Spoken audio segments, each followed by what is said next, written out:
Hello, this is Dr. Grande. Today I will analyze the case of Elon Musk's irritating email to federal workers.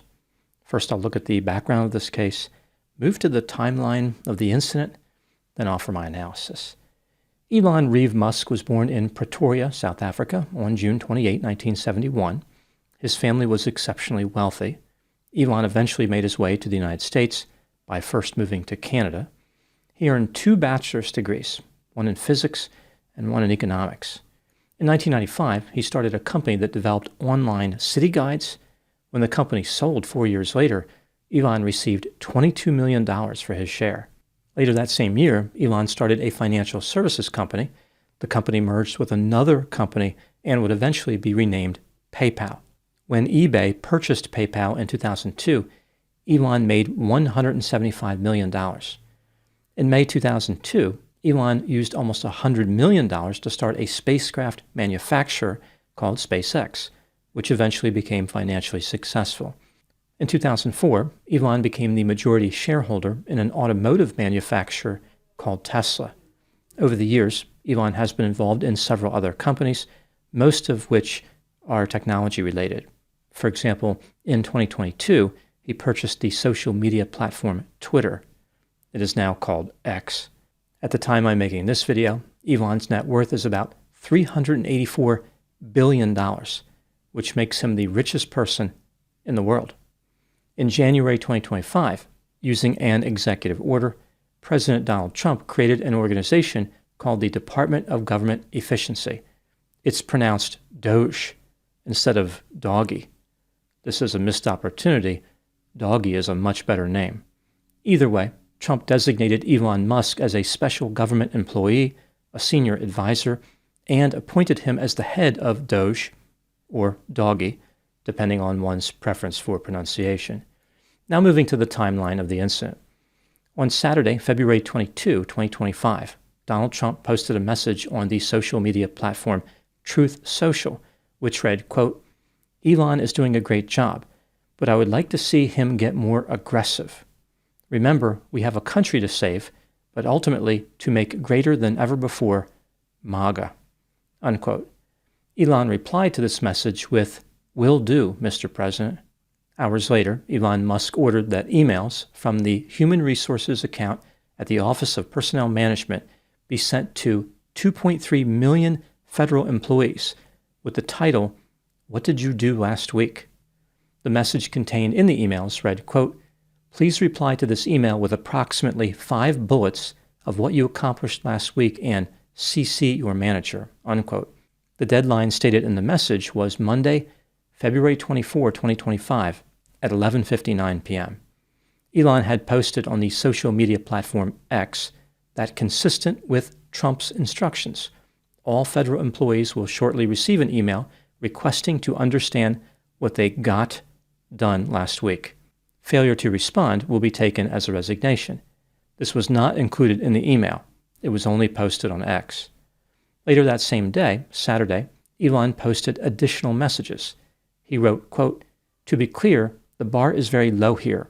An email with some bullet points that make any sense at all is acceptable.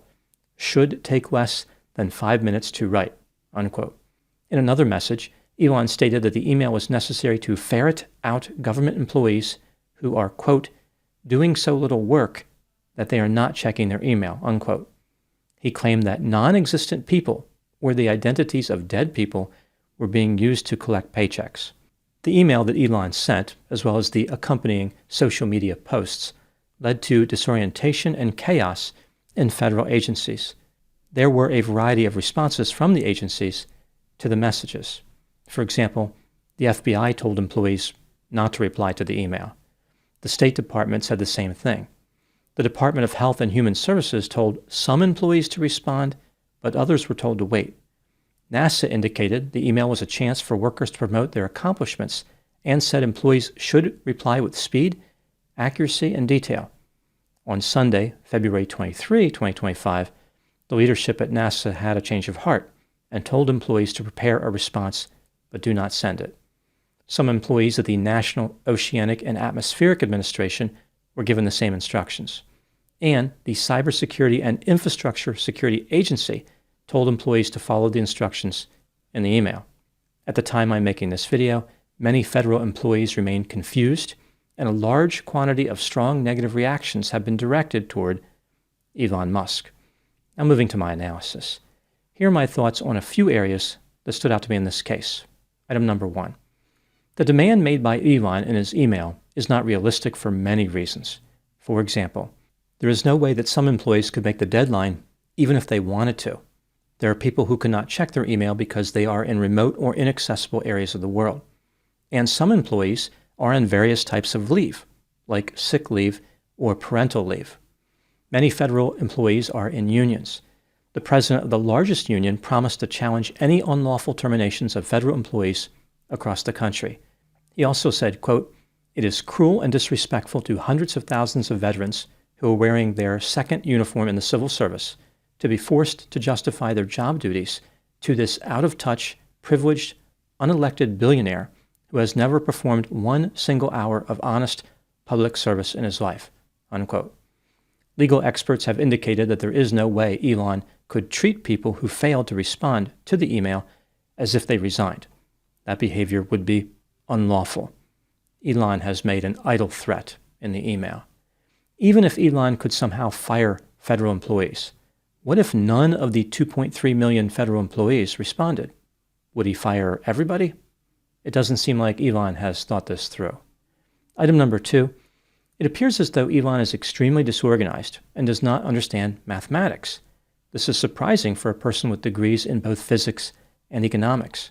For instance, Elon has talked about how, after examining the Social Security Administration, he made a troubling discovery.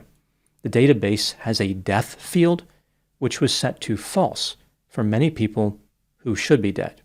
Specifically, it was set to false for 9 million people who were 130 years or older. Clearly, these people are no longer alive. This made it seem like Social Security benefits were being paid to many dead people, but that is not what was happening.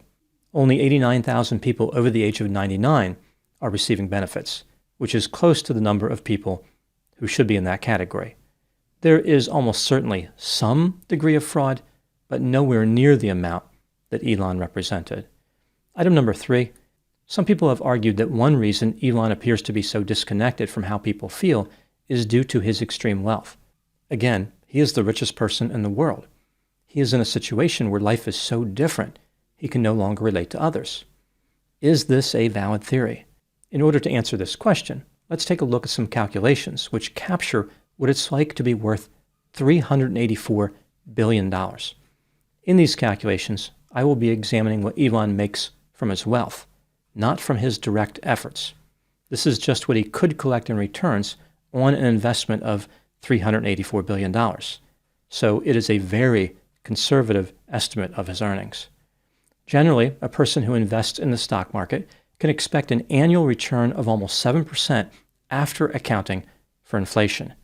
Before inflation, it's over 10%. But again, this is after factoring in inflation. To stay on the conservative side, I will use 6%. This means that if a person had $100,000 invested, in a year, they would have $6,000 worth of additional buying power. Again, accounting for inflation, their money would grow by 6%. When applying that same rate of return to $384 billion, the expected return for Elon Musk is roughly $23 billion a year.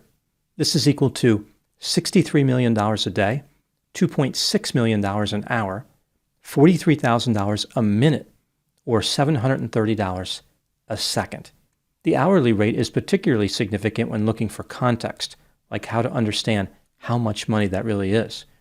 In the United States, research indicates that on average, people believe that an individual must have a net worth of $2.5 million to be considered wealthy.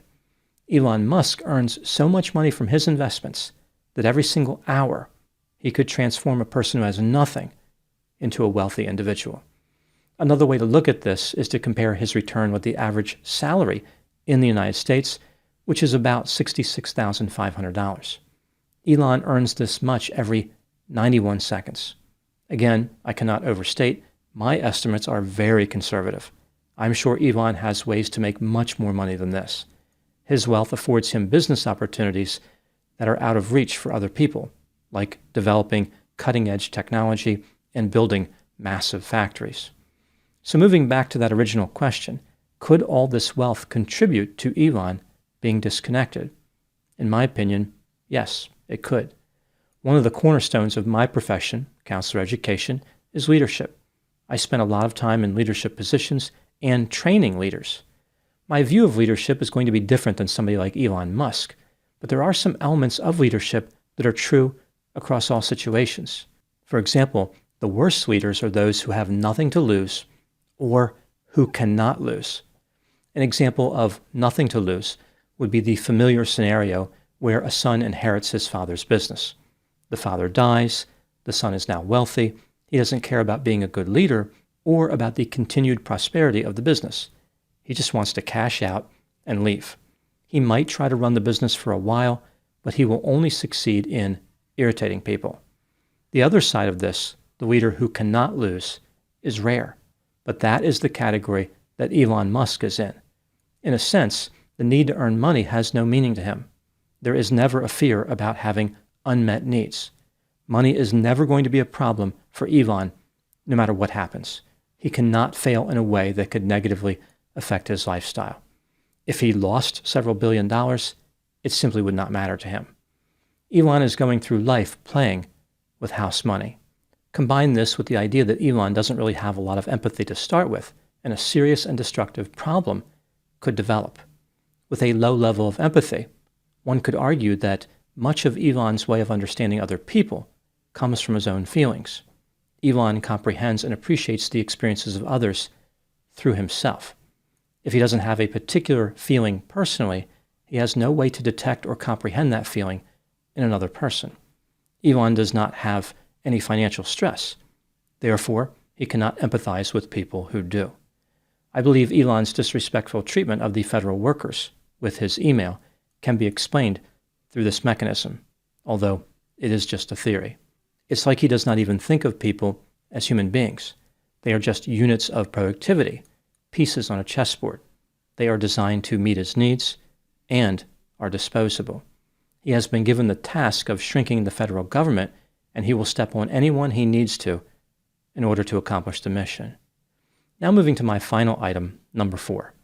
How does the behavior of Elon Musk reflect on President Donald Trump? During the election, Donald Trump won over some voters because he seemed more relatable than his opponent, Kamala Harris. For instance, he impressed a lot of voters by his casual conversation with Joe Rogan. With this in mind, it's hard to understand why he appointed a person like Elon Musk to reduce the size of the federal government, a man who is not relatable and who does not appear to have any empathy. Any reasonable person should have been able to predict that Elon was going to insult and offend people. He is not a respectful leader. In addition, Donald Trump is not doing himself any favors by representing himself as aggressive, like when he used the word aggressive in his social media post. Everything that he wants to accomplish, as far as shrinking the government, can be done in an orderly manner. Many people want Trump to start reducing the $36 trillion debt, but there are helpful and unhelpful ways to approach the problem. I believe that Trump should rethink his strategy. A more measured and respectful approach would produce better results with less aggravation. To be fair to Trump, only a few presidents have ever made a serious effort to reduce the national debt, and most of those attempts were made many years ago. Donald Trump is in uncharted waters. Only confusing things more, some of the waters are labeled Gulf of Mexico and others Gulf of America. Those are my thoughts on the case of Elon Musk's email. Thank you so much for watching. I'll talk to you soon.